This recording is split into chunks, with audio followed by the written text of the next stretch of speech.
welcome back to our Spotlight series where we get to meet the incredible people behind the Nepal-US AI Hackathon and what drives them to support the community. That said, super excited because we have one of our mentors, Prajwal Paudyal, who is the CEO and co-founder of Qualz.ai, joining us today. So Prajwal, thank you so much for doing this.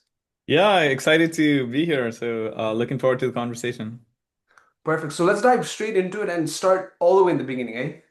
Can you tell us a little bit about your journey? For example, where did it all begin and how did you end up where you are today?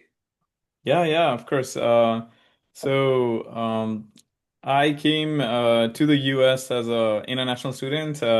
This was way back when in 2007, and I was doing a couple of different like majors and stuff. I actually didn't know what I wanted to study or anything like that. So, did a liberal arts undergrad. But I gravitated towards computer science, and that's what I ended up doing a major in. So it's the best decision I've made because it just opens up the possibilities. You know, you can go into any kind of industry and learn anything else that you'd want. Um, but see, I did a few years as a software engineer and just wanted to do a little bit more research. So I ended up getting a PhD in AI. Uh, that was also kind of like a random decision, but I ended up working with like language and sign language recognition, that kind of stuff for my dissertation. So it was a fun 5, 6 years, but I realized I didn't want to be in academia for the rest of my life. So went into industry research, mostly trying to solve like discovery related problems, like customer discovery related type problems in Procter and Gamble, and just got exposed to a whole new world of just listening to people, trying to understand what they're trying to say and how that shapes sort of the roadmap for any kind of product, right? Be it physical, be it software products and that kind of stuff, right? And also the right way to ask the questions that all that stuff. And I was, of course, coming at it from an AI perspective, trying to get it at volume, right? Not just very narrow and niche, just like a few conversations. And fast forward now, I did that for a few years for a few other companies, and now I'm working at as a CEO, co-founder at Quals.ai, and we essentially do the same thing, but at volume and scale using the latest in AI technologies. Wow, Prajwal, I think your journey is definitely very inspiring. When LinkedIn, I saw that you worked in Apple as well, just to give a Mhm. reference in different companies, one Lahiri. But for the people that might not know your calls AI, do you want to talk a little bit about how it started and how you guys ended up doing the whole thing? And then what we can transition to the hackathon. Yeah, sure. So Quals.ai, what we do is um, we basically cut down the time and cost it requires to talk to your stakeholders, um, and also increase the scale, right? So we like to think of it as removing the barriers to be able to do research. And there are three kind of major barriers.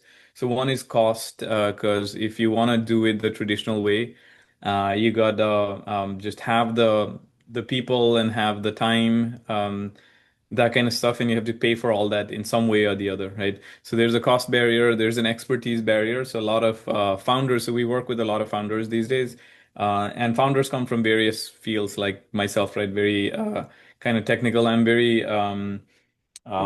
blessed to have a co-founder, and that comes from a human-oriented field, right? He's an anthropologist, so I have that, but a lot of founding teams don't have that, so we tend to ask the wrong questions. So that was also a place that I knew I had like deficiencies myself when I talk to people, and the opportunity we have is to just utilize AI in areas that we are not experts in, right? So that is the expertise kind of barrier, right? So going back to the barriers, so that's the time cost and expertise. Mhm. And due to these things, a lot of research or the lot of discovery that needs to happen in the world actually doesn't get done. So I noticed this firsthand in even a company like P&G, where it's probably one of the best known customer-oriented kind of companies. It was the largest advertiser when I was working there. I don't know if it still is, probably still is. So it just goes by the pulse of what people want, and not just like by asking them directly, but by understanding what else should people need by just having lots and lots of conversations, right? But the time it took and the money it took to get these insights out was just crazy. Only like accessible to companies that big, right? So now we have an opportunity to just lower the barriers, and even like startup founders or smaller teams, right? Product managers have ability to just spin up these agents that can, just go and talk to a whole lot of customers and then parse that insights, right? So that's what inspired us to start it, because it was the right time in the technology spectrum, because we couldn't have done this like 2 years ago. And how long has it been since you guys started Qualz.ai? Yeah, right around 2 years. Right around 2 years. Yeah. So just to recap on what we talked about, I know Azuka Mhm. journey from Procter and Gamble. I'm basically getting a PhD to Procter and Gamble, Apple, all the way to Calls AI. It's been like Mhm. a very long and inspiring journey. So looking back, what are like some key lessons that you learned along the way? Yeah, one of the things that has always helped me in my career was just having sort of these conversations and having a more of a blank slate mindset at the beginning, and talking to as many people as possible, right? Because there's like so many things about the world that we think we know, Mm. but we don't, and also like so many connections that people that you know can help you make. They say it's about like who you know, right, rather than what you know. So it's definitely a combination of those, right? So that's one of the things that I've learned more and more through my career, is that just putting yourself out there and making like connections and just working on some fun projects just because it is fun, right? So leads you to places that you'd otherwise not know, because you'll just follow the same path otherwise. So Prajwal, I think at this point we have a good background on who you are, right? Mhm. Let's flip the script. So what made you say yes to mentoring the Nepal-US AI Hackathon?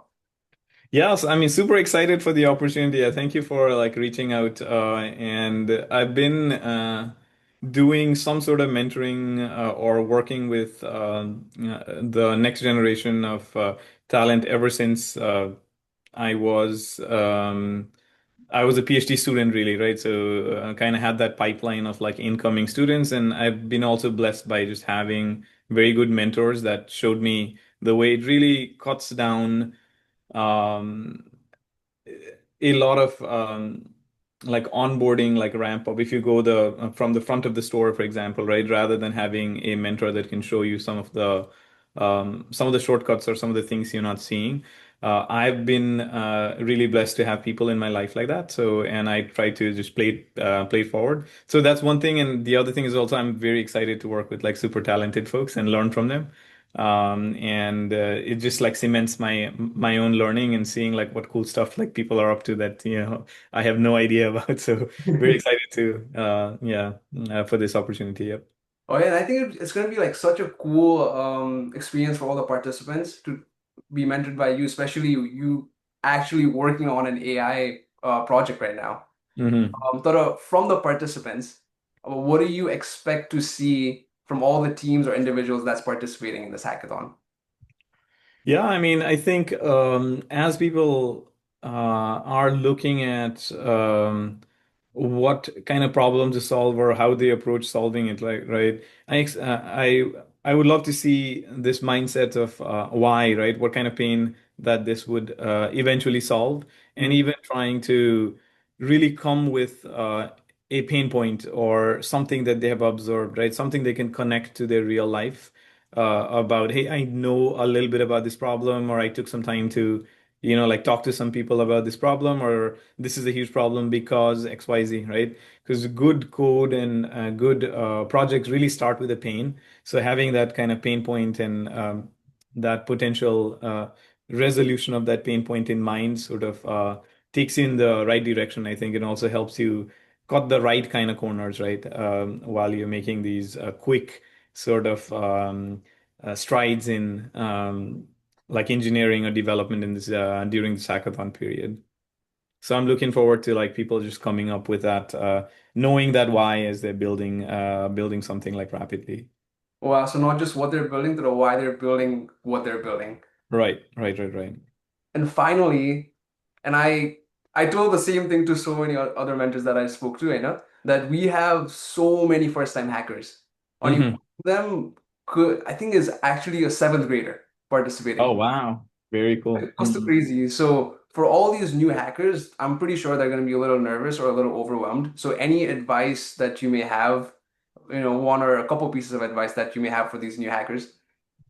Yeah, I mean, I would say like just map out like what you'd like to see as you're building something. Like just have an idea, sketch it out, or write your assumptions on what this might become, right? And then do a little bit of writing because writing is a way of finding out, right? So I take the first 10 minutes to just outline the final state and how it solves the problem, what this might look like, and with vibe coding and all that stuff, right? You'll be surprised how fast you can get to the outcome with if you have clarity on what you want or what you'd like to see, right? And then take that and then brainstorm a little bit on what am I missing or what else could I be doing or what else could I be doing with the same problem, right? What other or this solution, what other problems it solves, right? So doing a little bit of that thinking, I think helps and there is no real wrong answer. I think just not doing anything is probably the wrong answer. Not participating in this Yeah, hackathon. not participating. Exactly. Not participating is the wrong approach because like after you're done with it, I think it's just going to be such a rich experience that they can draw upon for the rest of their careers. Wow, that was cool. Any last things that you want to say? No, no, no. I'm just looking forward to it. Yeah, it's going to be a fun Well, couple days or Prajwal, day. thank you so much for doing this. This was amazing. We're blessed to have mentors like you. About for the participants that's watching, I hope this session inspired you guys a little bit more and you're ready to go for the hackathon. So more spotlights coming soon.